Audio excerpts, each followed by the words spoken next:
Саламатсыздар ма қыздар? Таныс жағдайды айтайын ба? Екеуіңіз жаңа танысқанда, тұрмыс құрған кезде бәрі керемет еді ғой. Ол саған гүл сыйлайды, есік ашып береді, ботақаным, жаным, күнім, сүйіктім деп асты үстіңе түседі. Сен де әдеміленіп, оны құшақ жайып қарсы аласың. Екеуің де бір-бірің үшін қалаулы сүйікті едіңіз. Бірақ арадан 2 жыл өткенде бұл махаббат қайда кетеді? Күнделікті күйбең тірлік басталады.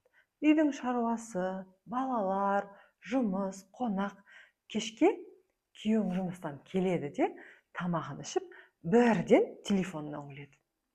Сен оған бірдеңе айтып жатсаң, басында көтермей, иә деп өтірік жауап бере салады. Ал түнде төсекке жатқанда екеуің 2 жаққа теріс қарап жатасыңдар. Арада ешқандай құштарлық та, сезім де, тіпті қарапайым күнің қалай өтті деген сырласуда қалмайды. Сонда әйелдің ішінде бір өксік туады. Бұрынғыдай от қайда кетті? Оған мен бұрынғыдай керек емеспін бе? Сонымен менің әйелдік құным қайда қалды? Бүгін осы роликте біз дәл осы суықтықтың түпкі себебін және арадағы отты қалай қайта жағуға болатынын қарапайым өмірлік тілде талқылаймыз. Алғашқы түсінетін нәрсе, қарым-қатынастың басында бізді басқаратын биохимия, яғни біздің гормондар. 2 адам бір-біріне ғашық болғанда, мида гормондарда нағыз коктейль жарылады. Біз өзімізді мас сияқты сезінеміз, көзіміз соқыр болып, партнердің ешқандай минусын байқамаймыз да. Еркектер де ең мықты сері болып, әйелдер де ең сексуальная болып көрінеді. Бірақ қыздар, гормондар мәңгілік емес қой. 5-10 жыл бойы адам гормоналды эйфорияда жүре алмайды. Организм адаптация жасап, бұл гормондар өшеді. Дәл осы кезде біз гормоналды маскадан айығып, 2 қарапайым пенде болып, бір-бірімізге қараймыз. Медовый месяц біткен соң, нағыз өмір басталады. Ал енді қараңызшы, гормондар өшкенде біз неге бірден ұрсысып, бір-бірімізге ренжіп бастаймыз? Себебі ішіміздегі бұрыннан келе жатқан балалық травмалар мен блоктар бір-біріне қосылады. Қыздар, тақырыпты ары қарай тереңдетпес бұрын айта кетейін. Біз неге қарым-қатынаста өзгеріп кетеміз? Неге біреуіміз бәрін өзіміз сүйреміз болып кетеміз, ал біреуіміз ішке жұтып үндемей қаламыз? Себебі әр әйелдің бойында өзінің архетипі болады. Сен дәл қазір қай архетипсің? Қарым-қатынаста неге осы күйге түстің? Осыны түсіну үшін мен сіздерге арнайы тегін диагностикалық тест дайындадым. Осы видеоның астында тұрған сипаттама описаниедегі Instagram парақшама өтіп, директке архетип деп жазыңыз. Мен сізге тестті бірден жіберемін. Өзіңізді тексеріп, біліп алыңыз. Енді видеомызды жалғастырайық. Гормондар басылады дедік. Арадағы құштарлық неге өшеді? Себебі қарым-қатынастың басында еркек пен әйел бір-бірі үшін жаңалық болады. Саған ол қызық болды.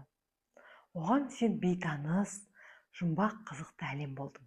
Уақыт өте келе не болады? Адамдар бірін-бірі толық танып алған соң өзгергісі келмейді. Біз былай ойлаймыз ғой, болды, тұрмысқа шықтым, болды, үйлендім, енді маған ештеңе істеудің керегі жоқ.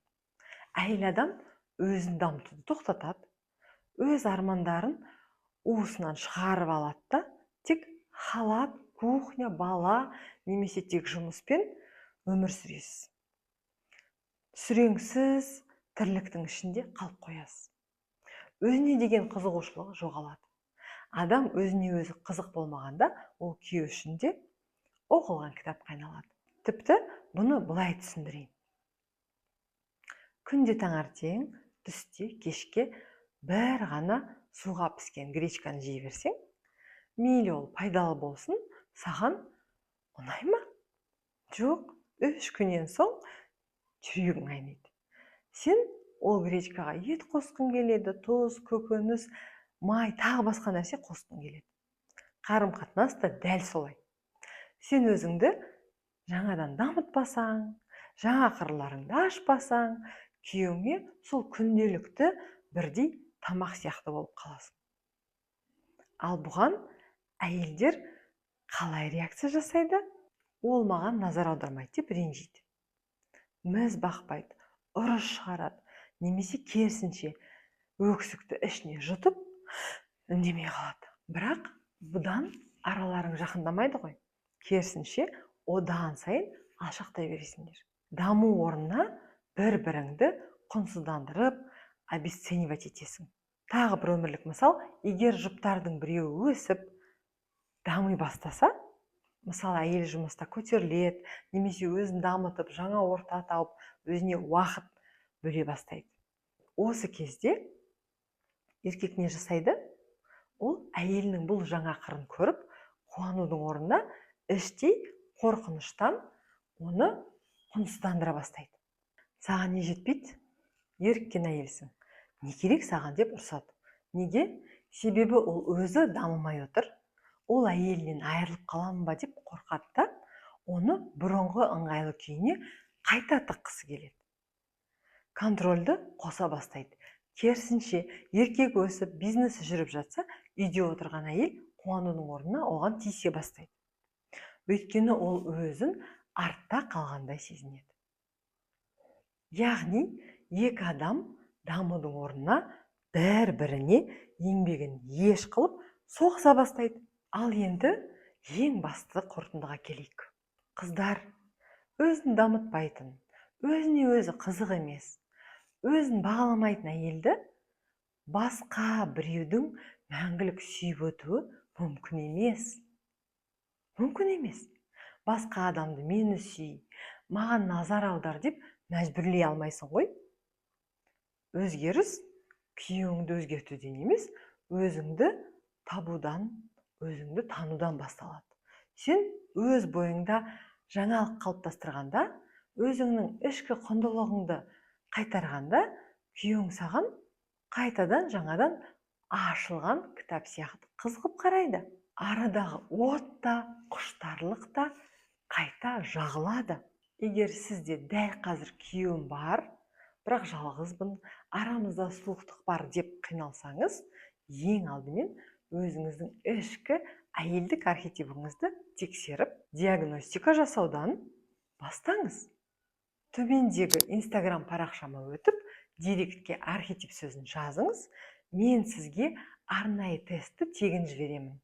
Онда сіз қай жерде тоқтап қалғаныңызды және осы сценарийден шығудың алғашқы қадамдарын айтамын.